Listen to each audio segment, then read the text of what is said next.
Jeff Johns, Jeremy Adams, Tim Sheridan, Zermanico, and Michael Janin reveal the true threat to the Flashpoint Earth as Batman meets with the Superman, who comes to Thomas for help against an impending invasion from the planet Krypton.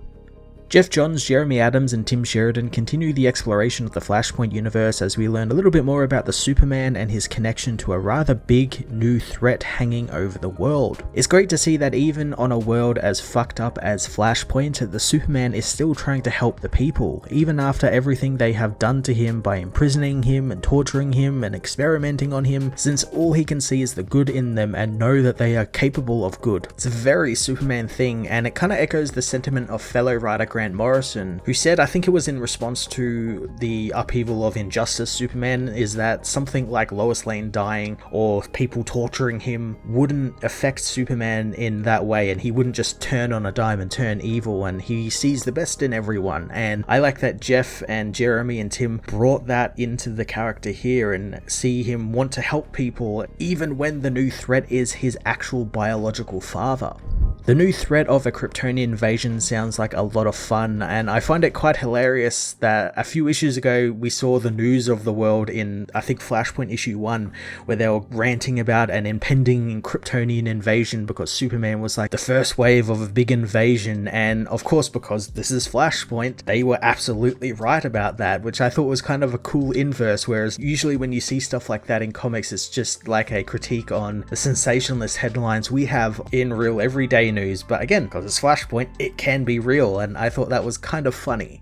Zermanico and Michael Janin continue to deliver some top tier artwork, and being we are exploring Flashpoint deeper, Zermanico gets to redesign a lot of things and have some fun with it and give us cool inverses on classic things, such as this world's Fortress of Solitude being a giant forest powered by the green and made by Jason Woodrue, which is really damn cool because of course Jason Woodrue is the Swamp Thing on this world and not the Floronic Man. And it's all mixed together really well with modernized redesigns of things like the classic Jor-El look from the 1930s. And then Michael also, because he only has 2 pages at the end in the present day storyline, gets to kind of redesign Jeffrey Smith and Bonnie Baxter a little bit and make them look kind of cool and kind of separate them from their original designs very slightly in that they were very generic, and he kind of gives them a bit more character here. Flashpoint Beyond issue 3 was another great exploration of the Flashpoint world, building up a new and interesting threat for the fractured world to endure, while also highlighting how even in the dark world like this, Superman can still be a symbol of hope for its people. I'm going to give this issue a 10 out of 10. Flashpoint Beyond issue 3 heads 30 years into the past, where above the planet Krypton, several ships race out of the atmosphere as Jor-El tells his baby son Kal-El that their planet is dying, so they have sent him out into the void to save them all. Later above Smallville, Jonathan Kent witnesses a shooting star race overhead, with Martha Kent making the same wish she always makes, but Jonathan reminds her of what the doctor said and they can't have kids, no matter what she prays for. The star heads for Metropolis, where people witness it and many other debris fall from the sky and into the city, toppling the Daily Planet building and killing thousands. Jor-El tells his son that he'll be a god among the people of Earth and they will fear him for it, but he shouldn't let that overwhelm him since he was sent there with a mission. In the present, the news reports on the devastation of Metropolis 30 years prior and how recently Sarge Steele released government information that the meteor shower brought forth a rocket ship from another world, carrying a dangerous alien that was imprisoned. However, several months ago, it was freed by Batman.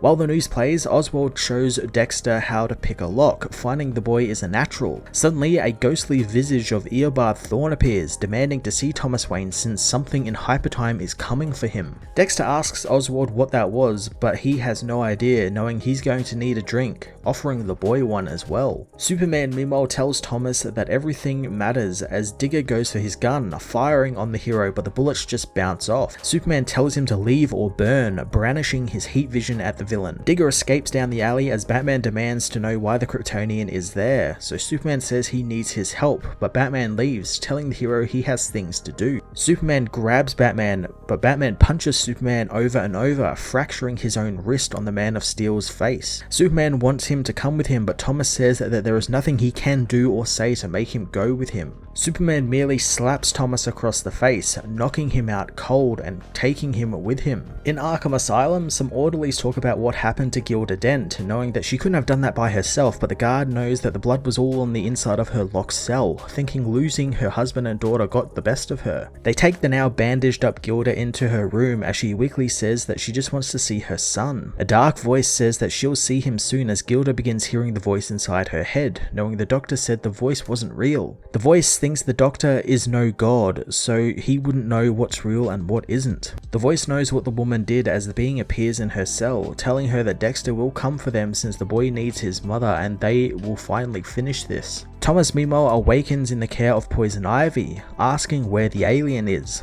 Ivy says that Superman doesn't like being called that and Batman doesn't scare her anymore since while he killed her, it only led to her enlightenment and return as one of the Parliament of Trees. Thomas thinks she's crazy and always has been as he learns that they are in a place that is called the Oasis. As they walk through the fortress, Pamela reveals that Superman reached out to them to help create this place for displaced people like him, giving those without a home sanctuary and protection. She says that while Superman had the idea for this place, it was Jason Woodrue, the Swamp Thing, who built this. Thomas is brought before the Swamp Thing, who tells Superman that they need to expand the green in order to accommodate the European refugees after the Aquaman incident, knowing he's doing all of this to atone for his sins. Superman thanks him and then tells Batman that he needs his help, wanting him to see something. Superman activates some crystals that Ivy says that Jason found around Metropolis after Superman's arrival, but they aren't from Earth. The green activates the crystals and a visage of Jor-El appears in the vines, telling Kal that if he finds this message, it means he survived and that they could as well. Jor-El reveals that while Krypton is dying, there is a home out there that they might find, and that Kal, like the other children, have been assigned worlds. But Kal's is different since it has a yellow sun, and it will be their new home, with Kal's mission upon reaching adulthood to be to use his powers to disarm the humans in advance of their arrival, and then they will conquer them as father and son. Jor-El tells his son that if he does this, he will be lauded as the hero of Krypton, which he knows he is. Thomas realizes that it will be an invasion, as Ivy says that she thinks the crystal's knowledge was meant to be embedded into Superman's memory while he was a child, but something went wrong. Thomas asks how long they have, learning from Swamp Thing the invasion will be there in 5 days. Superman and Ivy ask if Batman will help them gather an army and protect their home from enslavement and destruction. Superman knows that Jor-El doesn't understand that the people of Earth can be good, but Thomas is outraged since Superman was imprisoned and tortured by these people, and now his father wants to destroy them so his son can have the future he deserves, thinking that he shouldn't stop him. Superman says that the people of Earth and their lives matter, as Ivy asks Batman to help them bring Cyborg, Element Woman, and Starman back together, along with some new heroes who have cropped up, such as Bloodline, Eclipser, and Snapper Carr. Batman refuses to since he now has 5 days to complete his own mission, and it's got nothing to do with theirs, wishing them luck as he leaves to find his own way home. Elsewhere, the Commissioner looks over a new crime scene, told it's the same as the other killings, and Iris West, the owner of the apartment, said the guy just showed up out of nowhere all panicked and she ran away, and hours later her husband came back home to find the body.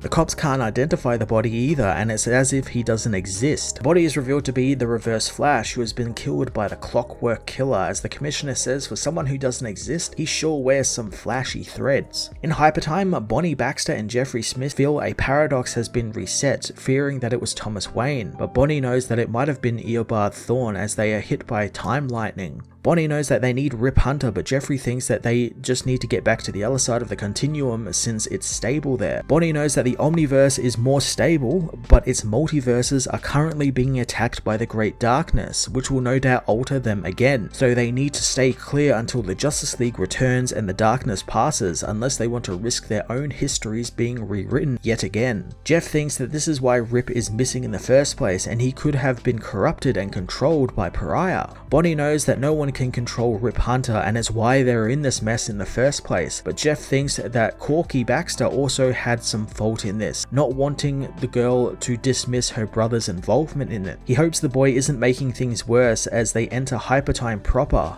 knowing Hypertime has enough problems with Thomas Wayne still being around.